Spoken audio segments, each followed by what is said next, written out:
ou bonsoir, chers amis internautes. Bienvenue sur Newland TV. Ce soir, nous allons vous présenter l'émission Tradition et réalité.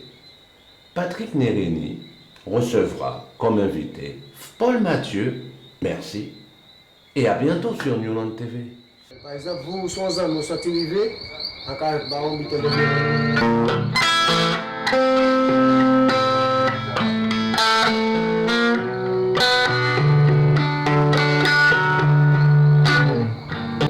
Bonsoir mesdames et messieurs, nous sommes actuellement, Newland TV est à Bemao en ce moment.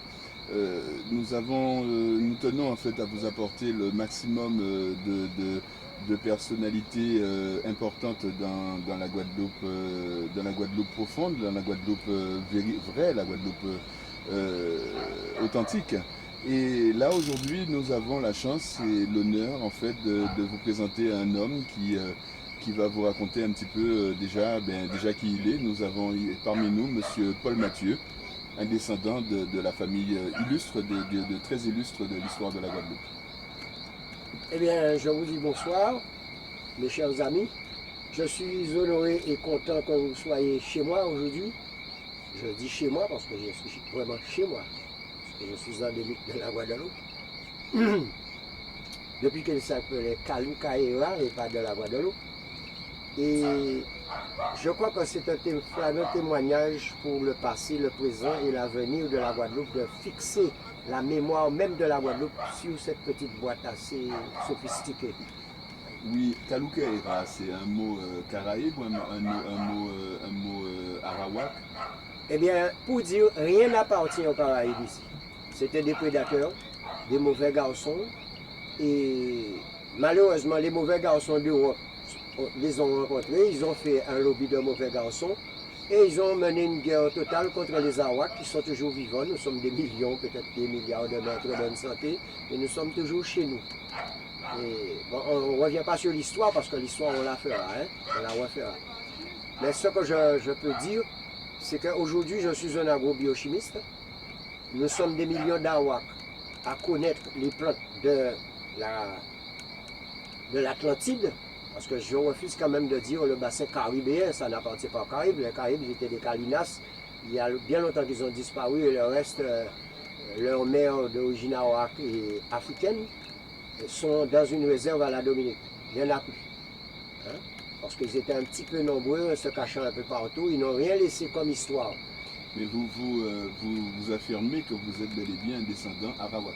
Absolument. 3 quarts des Guadeloupéens du sud de la Basse-Terre sont des descendants d'Arawak. Et d'où viennent les Arawaks? Eh bien, les Arawaks, c'est Arawak, ça veut dire peuple déjà. Les peuples, c'était pas sous-peuples, c'était des branchements de Mayas. Ça veut dire que des sociétés mayas qui se formaient hors de Belize, de l'Honduras et autres qui descendaient plus dans le sud, qui ne sont pas montés dans le nord, qui sont descendus pour y vivre jusqu'au Brésil. C'est ce qu'on appelle l'Atlantique. Donc les Mayas, les Arawaks sont des descendants Mayas. Et les Arawaks se distinguent des Caraïbes, puisque bon, les Arawaks sont plutôt de pacifiques agriculteurs et les Caraïbes plutôt des guerriers. Oui, ça c'est l'aspect occidental qu'on nous a donné, gentil, doux, tout ce qu'il y a. Personne ne connaît en réalité l'histoire de la Guadeloupe, puisque ceux qui parlent de l'histoire de la Guadeloupe n'ont pas d'histoire. Ils sont très récemment arrivés ici en tant que meubles. Vous voyez? Et on les a libérés sans aucune possibilité d'être des intellectuels. C'est pour cela que mes parents se sont battus pendant des siècles pour que l'intellectualisme soit à l'ordre du jour dans la pensée des Antillais. Déjà, s'appeler Antillais, c'est déjà quelqu'un, vous ne pouvez pas porter le nom de quelqu'un quand même qui a fait des horribles tragédies pendant sa vie, sa courte vie, en vendant des êtres humains comme des meubles. Le côte amiral des Antilles. Et les Caraïbes, c'est pas Caraïbes, c'est Kalinia. On changeait de nom suivant les accents et autres. Mais ils sont sortis dans le nord, c'était des pilleurs de tombe après tout. Ils n'ont rien laissé dans la Caraïbe. Ils n'ont rien laissé dans la Caraïbe. Or, vous avez des fortes communautés d'Arawak. Écoutez, un Apache est un Arawak. Il existe. Mais le Venezuela est un Arawak, le portoricain est un Arawak, le cubain est un Arawak, mais Saint-Domingue, 95% des gens à Saint-Domingue, ce sont des Arawaks. Haïti, ce sont des Afro-Antillais. Mais le sud de la Basse-Terre, ce sont des descendants d'Arawak. Marie-Galante. Marie-Galante, oui, absolument, il y a des fortes communautés d'Arawak, mais qui se sont mélangées avec les Afro-Antillais. Mais vous voyez toujours l'éclair. Au nord de la Grande Terre, quand vous allez à Sainte-Lucie, à la Dominique, au nord-est de la Dominique, nous sommes une forte communauté d'Arawak. Des Arawaks, d'accord, qui ont fait des enfants avec des Européens. Toute ma famille, c'est normal, ils furent des corsaires depuis des siècles. Mais donc les Arawaks, donc ce ne sont pas simplement des, comment dirais-je, des agriculteurs, c'est parce que vous êtes agrobiochimiste et vous avez mis au point en fait une technique de médecine en fait, qui ne dit pas forcément le mot médecine, mais quoi qu'il en soit, qui peut parler quand même un peu de thérapie, thérapeutique. Non, vous n'avez qu'à regarder, vous allez voir, disons il y a 500 millions d'occidentales, mais il y a des milliards d'hommes sur Terre, mais personne ne sert de la médecine européenne. Je ne pense pas qu'un Mexicain ou un Brésilien ira chercher une aspirine en France pour soigner ses maux. Or, il y a 500 ans, personne ne connaissait la médecine. Ah non, c'est ici qu'ils ont découvert, surtout en Guadeloupe, qu'ils ont découvert qu'on guérissait des morts. Il y avait des médicaments adaptés à certaines pathologies, à beaucoup de pathologies dont l'homme ne pouvait pas s'en débarrasser, il mourait à 20 ans.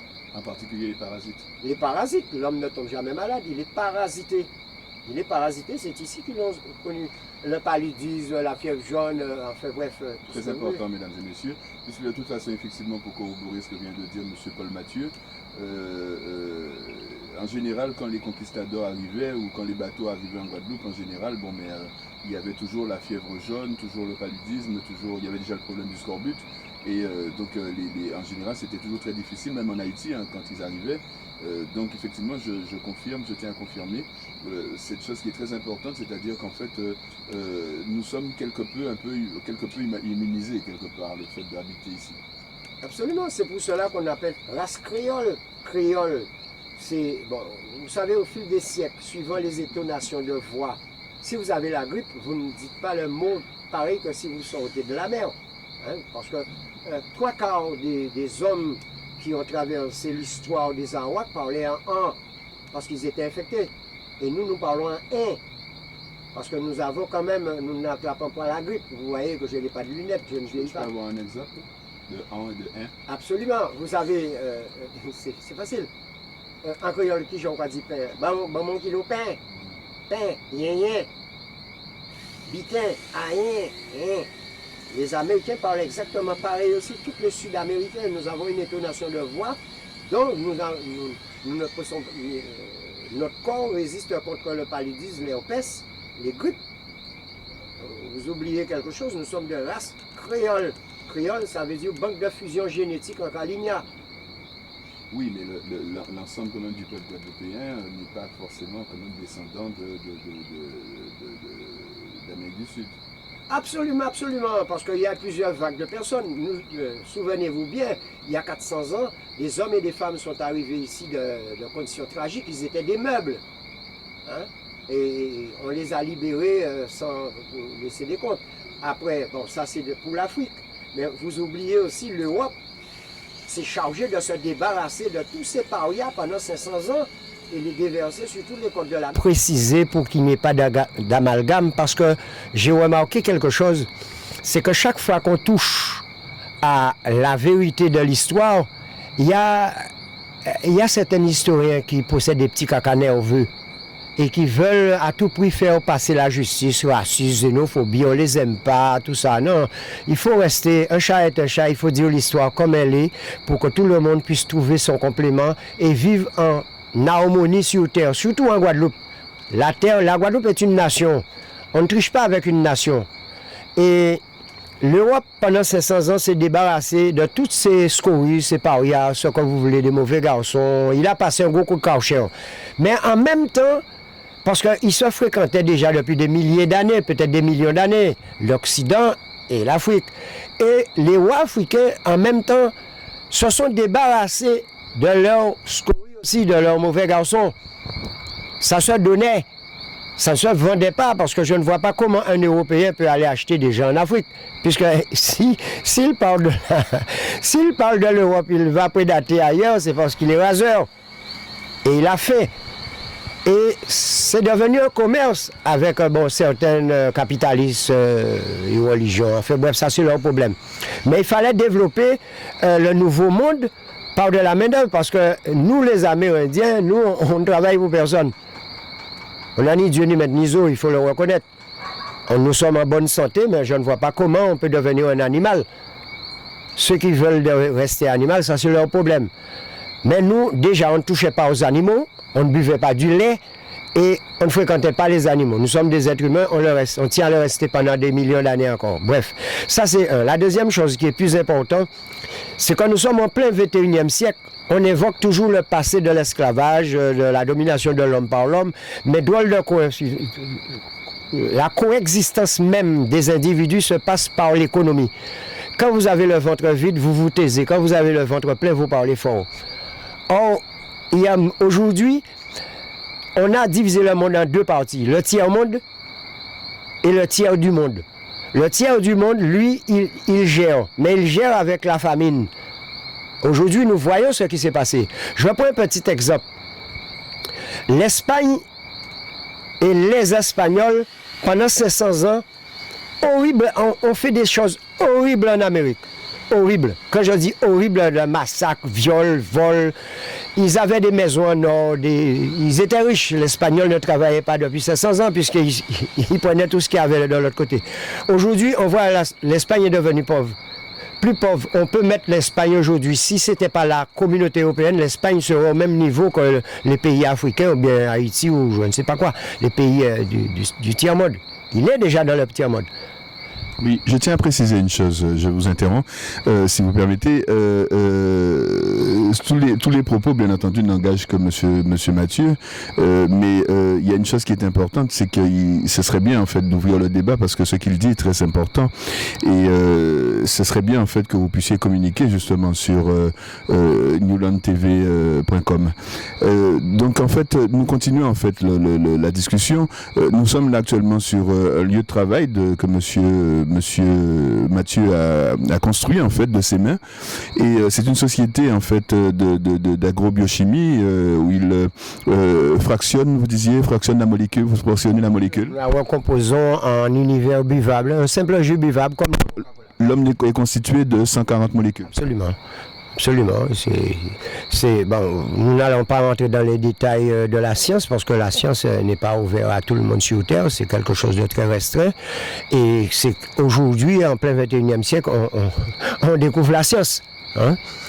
Et nous faisons de l'agrobiochimie parce que c'est un métier qui appartenait à une catégorie d'Arawak. Parce qu'en réalité, les sociétés Arawak étaient constituées de nations Arawak. Chaque société avait leur destinée sur Terre. Tels que les Taïnos, par exemple, dans le Nord, les Taïnos, c'était des gens très, très agricoles, pêcheurs, marins-pêcheurs, des gens techniques pour la survie de l'espèce humaine, mais dans le point culinaire. Ils recevaient bien les gens et autres. C'est pour cela que, comme je disais, quand je reviens sur les Espagnols, ils se sont donnés à cœur joie à Porto Rico, à Cuba et puis à Saint-Domingue. Hein? À Saint-Domingue, ils se sont donnés à cœur joie. Le viol, c'était quelque chose d'autorisé et autres. Et plus vous descendiez dans le sud, je fais des fautes d'accent puisque je suis créole, on a rencontré, quand les Européens sont arrivés ici, ils ont rencontré les Chimènes. Alors, Chimène, ça veut dire bienfaiteur ou bienfaitrice en langue maya. Hein, c'est de l'Arawak. Et les bienfaiteurs, la société Chimène s'appelait la société Chimens. Chimène, ça veut dire les esprits qui peuplent le monde. C'était des guérisseurs. Alors, je vais vous donner quelque chose. Le mot Chimène a été traduit en chaman, homme médecine. Pourquoi? Parce que quand les cartographes, c'est les cartographes qui débarquaient dans les caravelles, les bateaux, pour aller discuter avec les autochtones. Et ils étaient infectés parce qu'ils avaient la grippe. C'était des Arabes. Et ils ont traduit Chimène par chaman, homme médecine, parce qu'ils étaient infectés. Ils avaient la grippe, la peste, tout ça. Et c'est resté comme ça parce que personne n'a rectifié le tir et c'est parti dans les dérives telles que les noms des plantes. Les noms des plantes, vous allez voir aussi, les noms des plantes ont l'interprétation des lieux où ils sont. Jamais leur nom. Et ils se sont empressés à donner des noms grecs. Ou je ne sais pas quoi. Mais nous revenons en arrière pour que la population mondiale puisse se servir de ces plantes pour trouver une guérison. Hein, faire d'autres médicaments, bon, je ne rentre pas dans les détails, je ne suis pas un capitaliste, mais les aider comme on les a aidés il y a 500 ans. Hein? Et qu'est-ce que je peux prendre? Par exemple, la goyave, on appelle ça goyave, goyava, ça veut dire le jus, parce que ça fermentait. Ça s'appelle kouyapa. Le tabac, parce que c'était des tabatières, c'est pas tabac, c'est youi. Youi. Il y a le youi, plusieurs types de youi. Vous parlez dans quelle langue là? Awak. Il parle un peu la langue arawak, un peu, beaucoup, un petit peu quand même. C'est mal, je ne peux pas parler. Un peu, si j'adopte le français, c'est parce que nous faisons une émission internationale avant de comprendre une langue. En internationalité, excusez-moi de vous interrompre, faites partie d'une conférence internationale sur les médecines taïno, les médecines maya, etc. Alors, le mot médecin n'existe pas dans notre langue, ni médecine, médecin, ni maladie. Et on ne fait pas l'amalgame pour ne pas fausser le jeu. Parce que si vous prenez la langue de celui qui a faim, forcément il sera à votre table à midi, puisque vous l'avez appelé avec sa langue. Et c'est bienfaiteur ou bienfaitrice. Nous remontons simplement à 500 ans. 500 ans, aucune personne ne connaissait que la grippe se guérissait. Et les herpès, les tiques, les mythes, tout. Enfin bref. Aujourd'hui, avec stupeur, nous sommes en plein 21e siècle. Les plantes qu'on a bombardées de gramoxone, de tout pesticide, ils veulent s'en servir pour faire d'autres médicaments pour des maladies qui existaient déjà. Par exemple, je dis que le diabète, par exemple. Presque toutes les plantes de la Guadeloupe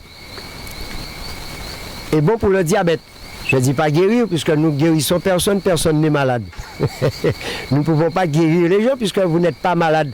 Vous êtes... Mais qu'est-ce que vous pensez du mot maladie? Le mal a dit. Oui, il vous dira que vous iriez en faire le plus vite possible.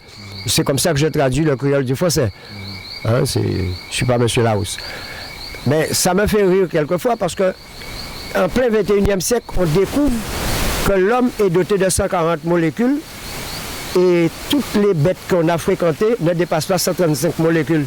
Et on vit avec. Finalement, au bout de 3-4 générations, vous devenez la bête. Puisque vous ne pensez pas que le sida est... Non, mais le sida est un prédateur. Le sida n'est pas une maladie en soi. Il crée des problèmes parce que c'est un sans-papier. Le syndrome d'immunodéficience. Non, ce sont des mots. On restera toujours avec des mots pendant des siècles. Le fait que l'homme ait 140 molécules, que l'animal en ait 135 et qu'il y ait des personnes qui ont, disons le mot, qui ont eu des rapports en fait sexuels avec des animaux, est-ce que vous ne pensez pas justement que ça a pu provoquer... Non, je ne pense pas. Je réalise et j'obtiens toutes mes réalisations. Le HIV, il y a plusieurs types de HIV. Ouais. Ça, c'est un. Deuxièmement, c'est un hyper prédateur. S'il vous prédate, c'est parce qu'il a le même nombre de molécules que vous. Attention, puisqu'ils ne restent pas dans vos tissus, ils vont directement dans votre sang, dans vos égouts. C'est un rat. Vous pouvez considérer le sida comme un rat. Il y a le surmulot, le souris, enfin bref. Mais avant que le sida vous attaque, vous avez toute cette pléiade de parasites qui vous infectent depuis la naissance. Et les créoles, en principe, pour parler des créoles, ils ont fait le bonheur pendant des siècles des peuples du monde entier, en acceptant tous les mépris. On nous a honnis. Nous ne sommes pas des gens bannis, nous sommes honnis par la situation aujourd'hui. Aujourd'hui, on a besoin de nous, mais nous sommes toujours ennis. Nous ne sommes pas des gens bannis. Vous voyez, nous sommes existants dans notre pays, on nous ignore. Oh. Eh bien, ceux qu'on a accepté quand même l'idée de devenir des hommes à part entière. Parce que chaque individu qui vient chez vous a besoin de votre propre histoire pour survivre dans ce monde intellectuel. C'est ça. Et ça me fait un peu de peine de voir comment l'être humain est en train de s'auto-dégénérer par le mensonge, par la fabulation. Comment vous pouvez me dire qu'un petit pays comme la Guadeloupe peut recevoir dans ses flancs tant de diabétiques, tant de gens obèses, en disant que c'est la nourriture qui n'est pas bonne? Non, la nourriture, ne touchez pas à la nourriture parce que c'est un système économique depuis 500 ans qui permet à des milliards d'hommes de vivre. Même avec les conséquences que nous payons aujourd'hui, vous ne pouvez pas empêcher quelqu'un de boire du lait tous les matins. Mais nous les créoles, nous disons, mais il y a quelque chose de bizarre. S'il n'y avait pas de vaches, il n'y aurait pas ni d'Africains ni d'Européens, puisqu'il leur faut de la vitamine à travers les mamelles d'une vache. Mais s'il n'y avait pas de vaches, il n'aurait pas existé. La vitamine C ou le calcaire, le calcium ou autre. Pourquoi aller le chercher dans du lait? C'est parce que c'est un système économique établi pour que des milliards d'hommes puissent survivre. Il est sûr que la vache, en fait, c'est dans l'herbe qu'elle broute, en fait, qu'elle tire tous ces oligo-éléments, toutes ces vitamines, et elle ne mange pas de viande et elle ne boit pas de lait. Merci de me l'avoir dit. C'est que quand ils sont arrivés ici, ils ont trouvé les Awaks à manger de l'herbe. Nous n'avons pas besoin d'aller téter une vache. Mais c'est un système économique que nous ne devons pas toucher parce que ça va faire une guerre mondiale. Imaginez-vous que vous interdisez quelqu'un de toucher du lait au lait. Mais il y a des millions de personnes en France qui vivent, je dis la France, qui vivent à travers ce lait. Nous sommes regardés à travers le monde. Absolument, mais c'est pareil que la cigarette. C'est pareil que le vin, hein, c'est pareil que la bière. Vous ne pouvez pas toucher un système économique qui va dans le ventre, parce que le vide commence par le ventre. Si vous enlevez, par exemple, le pain dans la bouche de quelqu'un, il vous fera la guerre, parce qu'il ne peut pas aller plus loin. Donc en fait, nous sommes dans un système en fait, que nous maintenons nous-mêmes. En fait. Nous tenons les barreaux de la cage. En plus encore, vous tenez aussi le manche de la guillotine. Et voyant le danger aujourd'hui pour les années à venir, nous sommes obligés là, nous sommes contraints de mettre en place toute notre technologie pour que les gens puissent survivre avant qu'ils se dévorent. Et en plus encore, nous avons quelque chose de terrible, c'est que la Terre est en pleine mutation. Pleine mutation, mais les jeunes, il n'y a plus de jeunes. Personne ne fait plus d'enfants. L'homme revient au point zéro. Ça veut dire qu'un homme, à 20 ans, était déjà un vieil homme, mais aujourd'hui, à 40 ans, quelqu'un ne produit plus de richesse. À 40 ans, il est fatigué, il est rempli de parasites, il est obèse, il a un gain de poids, il travaille que pour manger, il habite dans une demeure qui ressemble plus à une prison qu'un espace convivial, et il a de la haine face à lui et son prochain, parce qu'il se victimise en permanence. Et oui, l'homme se victimise tout le temps. Vous voyez à travers la télévision le soir ou la journée, les nouvelles, l'homme se victimise tout le temps et il n'est pas heureux sur Terre. Mais monsieur Mathieu, comment faites-vous pour avoir 65 ans? Vous avez bien dit que vous aviez... Ah oui? Vous avez bel et bien 65 ans? Je suis né un siècle après l'abolition de l'État bestial que la moitié de mes compatriotes ont subi. Oui, mais quel est le secret de votre forme? Quel est le secret? Puisque bon, vous avez pas dit qu'à 40 ans, on est déjà un peu, on est plus productif, etc. Je tiens quand même à préciser aux téléspectateurs que vous avez construit cet édifice vous-même. Vous avez mis un belvédère tout là-haut. Vous avez tout construit vous-même. Vous avez tout soudé, tout bétonné, amené les containers vous-même. Vous plantez tout autour. Vous avez une activité absolument débordante. Non, je trouve que la journée est même trop courte. La journée est trop courte puisque mais vous avez un secret. Non, il n'y a pas de secret, je ne suis pas tout seul. Hein. Mais vous prenez quand même, vous êtes, je sais pas si on peut dire dopé, mais enfin vous êtes, vous consommez, voilà, là nous arrivons effectivement à déparasiter. Je me suis déparasité il y a 12 ans parce qu'il fallait, et je fais mes expériences tout seul aussi sur moi, surtout pour la recherche de l'immortalité des cellules. Pourquoi les cellules mouraient, pourquoi ils étaient infectés par des parasites et ça provoquait des cancers, pourquoi l'homme perdait la vue et perdait aussi de la puissance à partir de midi. Vous savez, c'est comme un moteur, je suis mécanicien avant tout. Hein. Si vous avez un moteur qui surchauffe, le turbo n'envoie plus, il envoie de l'air chaud, par conséquent, le moteur perd de la puissance. Je confirme que M. Paul Mathieu est bel et bien mécanicien. Je me souviens, il y a environ 25 ans, l'avoir rencontré dans une fois exposition à la Bulle de Gourbert en Guadeloupe.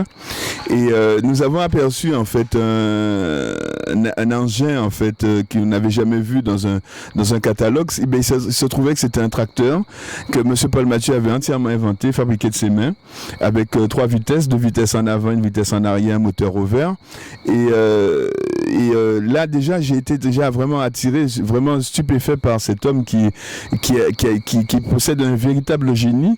Il était aussi, il a fabriqué un concasseur, donc il fabriquait du gravier à toutes les tailles, même il en faisait même du sable. Il faisait aussi de l'aquaculture. Donc c'est vraiment un homme qui a des choses à dire, qui a des choses à démontrer.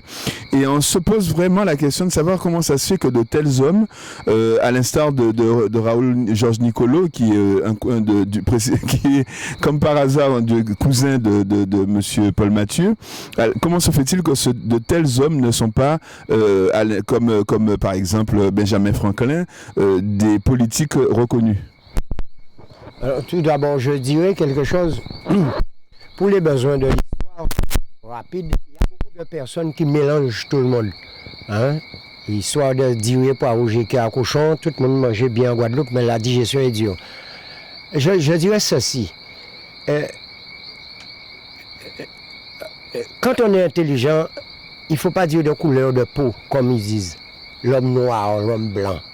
L'intelligence se développe suivant les lieux et les besoins. Les groupements ethniques colonisatrices n'ont pas besoin d'intelligence. Quand vous êtes un prédateur, vous n'avez pas besoin d'intelligence, vous avez besoin à manger. Tandis que nous, les créoles, vu que nous avons le ventre plein, parce que nos aïeux ont pris la précaution de planter des arbres à manger. Par conséquent, nous n'avons pas à faire d'efforts pour manger. Ils mangeaient des arbres. Non, des arbres à manger. Des arbres à manger. I speak French. Des arbres qui produisent effectivement comme le fouillapé, par exemple. Vous savez, quand vous parlez le français, vous n'allez pas faire de détails. C'est une langue de substitution.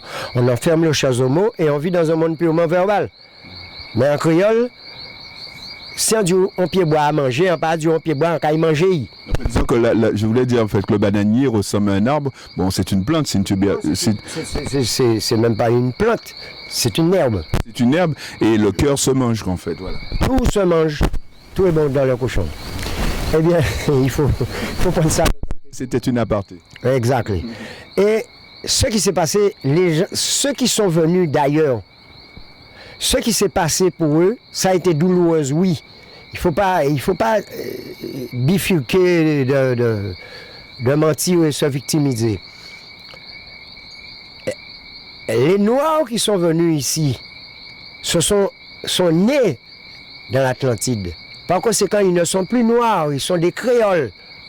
Et l'Amérique fut une première colonisation de créoles. Blancs, noirs et amérindiens. Ce qui s'est passé, c'est qu'ils n'avaient plus faim. Leur coefficient intellectuel a dépassé le niveau de la moyenne, même pendant les périodes les plus noires de l'esclavage. Mais ceux qui venaient de l'autre côté avaient déjà la haine. Ah oui. Il ne faut pas me dire que vous restez enchaîné ou même les hindous sortis de l'Inde 20-30 000 km dans un bateau, que vous êtes venus heureux, vous avez trouvé la terre promise. Et c'est resté là jusqu'au 21e siècle. Il y a toujours la haine, le désir de revanche, de vengeance. Personne ne peut penser. La haine ne laisse place à aucun autre sentiment que la haine, même dans le cœur. Et les créoles n'avaient plus de haine, parce que nous sommes tous de support de gens qui sont honnis, pas bannis. Que ceux qui sont devenus des créoles blancs, créoles noirs, créoles amérindiens, créoles chinois ou créoles hindous. Nous n'avons que faire de ces genres de trucs. Nous construisons, nous peaufinons pour l'avenir. Et tout ce qui s'est passé, toutes les grandes inventions qui s'est fait en Amérique, parce que ce n'est pas l'Américain qui seulement qu'on inventait, Uruguay, Paraguay, la Guadeloupe. D'ailleurs, la Guadeloupe, dans toute la Caraïbe, on prend la Caraïbe, la Guadeloupe seulement, pendant des siècles, qui a donné des inventeurs. Eh oui. Aucun autre pays, aucune île de la Caraïbe n'a d'inventeurs. C'est que la Guadeloupe. Pourquoi? Parce que la Guadeloupe est un pays créole. C'est une nation créole. D'ailleurs, la Guadeloupe a inventé ce qu'on appelle aller toucher quelque chose sans payer, les concerts. Eh oui. Un concert, c'est quoi? Un pirate de la mer des Caraïbes. Il n'est pas pirate. C'est pas un voleur. Non, c'est un boucanier. Il vit avec les autochtones. Lui-même, ses enfants deviennent des autochtones. Parce qu'un boucanier, c'était un blanc. Et ouais, un blanc qui a fait des enfants avec une awak et qui est devenu un autochtone en Guadeloupe. On s'est servi d'eux par leur intrépidité, par leur savoir-faire, comment ils fabriquaient des bateaux, comment ils avaient l'art de faire la guerre, les ruses et autres, les inventions. C'est ça que les gens oublient. Ils croient que ce sont des petits va-nu-pieds. D'accord, je suis ici de ces parents-là. Je fais partie quand même de la grande famille Mathieu, Leblanc, Darenpool, Senhouse, Patrick. Mon ADN, vous le trouvez dans les Vosges, vous le trouvez en Afrique, en Mali, mais vous le trouvez aussi dans tout le Yucatan et un peu partout, et aussi à Orkney. Comment se fait-il que j'ai l'ADN des gens d'Orkney? C'est ça que je me demande. Pourquoi on veut nous substituer à notre propre vie pour faire passer les leurs qui n'existent pas? On vit toujours d'hologramme, d'hologramme, d'hologramme, d'hologramme, d'hologramme. Finalement, le miroir va se casser. Et aujourd'hui, le miroir se casse. Le miroir se casse parce que les enfants qui sont nés en Guadeloupe, qui ont entendu leurs parents dire que monsieur que nous travaillons, que nous travaillons, qui est passé, qui est une politique, ce sont ces enfants-là qu'on trouve à Fonsarail aujourd'hui, qui n'ont même pas 20 ans. Et depuis des siècles, ça se passe comme ça, le mensonge. Comment vous pouvez donner à quelqu'un de travailler, vous-même, vous êtes en chômage? Vous devenez millionnaire, vous n'avez jamais travaillé dans votre vie, et vous envoyez des gens surveiller d'autres pour les impôts et autres. Mais soyons pas ridicules. Et la Guadeloupe a toujours connu cette espèce d'imbroglio humain, mensonge, bâtard, avatar, mensongère, tout et tout et tout. Non, la Guadeloupe est une nation. La Guadeloupe est un allié de la France. Pas sous tutelle de la France, puisque la Guadeloupe a donné à la France, pour parler de la France. Parce que je peux témoigner que les Français n'ont jamais fait de massacre en Guadeloupe. Ils ne peuvent pas faire de massacre en Guadeloupe. Ils n'ont pas massacré les Arawaks ici. Pourquoi? Parce que les premiers boucaniers étaient français. C'était mes parents. Or, si je suis vivant, c'est parce qu'il n'y a pas eu de génocide. Les gens qui ont massacré les gens ici, je peux témoigner, c'est les Espagnols. Ah oui. Parce que la Guadeloupe, et vous allez comprendre pourquoi, n'a jamais été colonisée par l'Espagne. Je ne suis pas contre personne. Les Anglais restaient très peu parce qu'eux, ils étaient très conservateurs. Mais la Guadeloupe est alliée de la France depuis des siècles. Parce que les boucaniers furent des Français. 3/4 des gens de l'Est de la Dominique, de Sainte-Lucie et de la Guadeloupe, puisque nous sommes de Belize, nous sommes issus de parents français. Français, bon, pas français anglo-saxon ou saxon, n'importe quoi, mais de Wisigoth. Parce qu'en France, il y a plusieurs groupements. Il faut bien croire. Disons 3/4 des Européens qui ont vécu en Guadeloupe, pas colonisés, mais vécu, ce sont des gens qui sont de la Méditerranée. Dans le couloir de je ne sais pas quoi, jusqu'en Languedoc-Roussillon. Pas ceux qui de Bretagne, c'est pas vrai. Le peu qui sortaient de Bretagne, ils étaient dans des bateaux.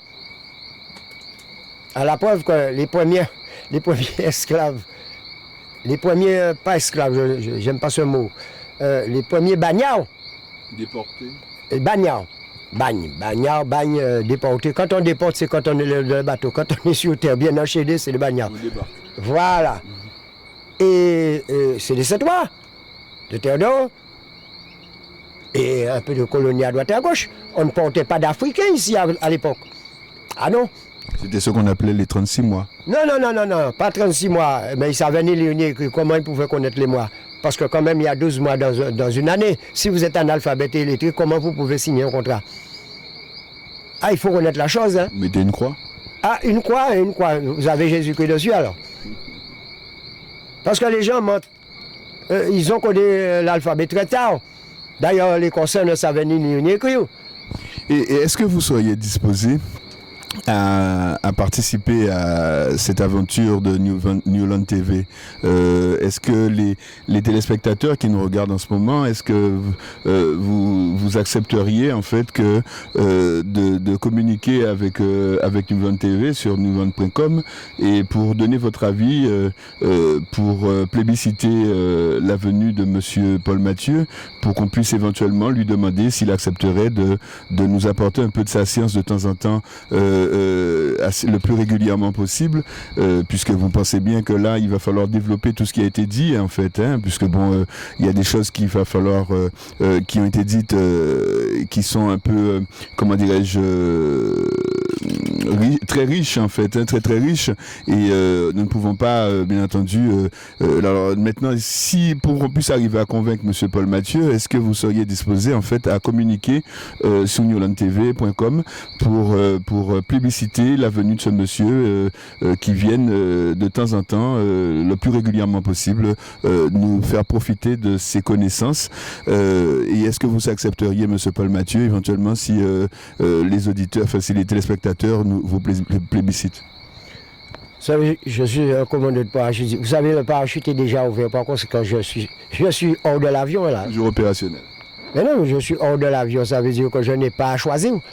Je suis déjà dans l'air. On ne choisit pas. On se pose. Ben merci Patrick Nérini sur Newland TV, et puis nous attendons vos communications. Belle la voix.